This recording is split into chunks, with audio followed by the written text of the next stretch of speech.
Dai, partiamo. De Bernardo è un campione. De Bernardo non è la prima volta che fa questo tipo di prestazione.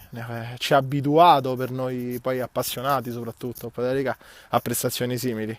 Ci è voluta un gran lavoro della squadra per una meritata vittoria.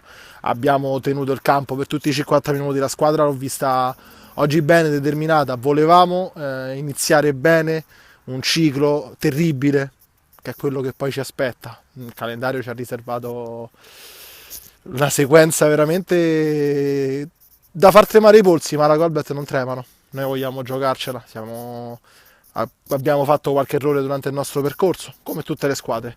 Siamo lì a giocarcela insieme a delle altre squadre fortissime, ci sono delle altre corazzate. Stasera due di queste si scontreranno. Sarà un peccato non poter assistere a quella partita, perché sarebbe stata sicuramente bella, ma noi facciamo il nostro, vogliamo fare un campionato di vertice, stiamo meritando la classifica che abbiamo, vogliamo fare ancora di più. Si è inserito bene, sembrava giocasse con noi da molto molto più tempo, invece no, era la prima sera per lui, insomma, abbiamo inserito in corsa.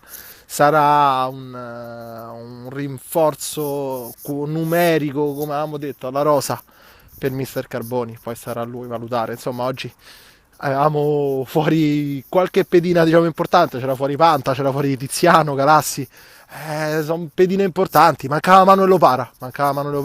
Facciamo, anzi, voglio fare i complimenti a Simone Caperchi, che si è ben comportato, ha dato sicurezza alla squadra, e il merito suo c'è in questa vittoria, che è molto importante per noi e ci rafforza delle convinzioni che abbiamo maturato e coltivato nel tempo. Ce la stiamo andando a cercare noi questa vetta, questa vittoria, questa possibilità di poterci contendere il campionato. Beh, no, messaggi per loro. Sarà un piacere sfidarli, insomma, sono i campioni in carica. L'anno scorso hanno fatto man bassa di tutto. Quest'anno stanno facendo un campionato altrettanto eccezionale. Meritano la posizione che hanno, sono fortissimi.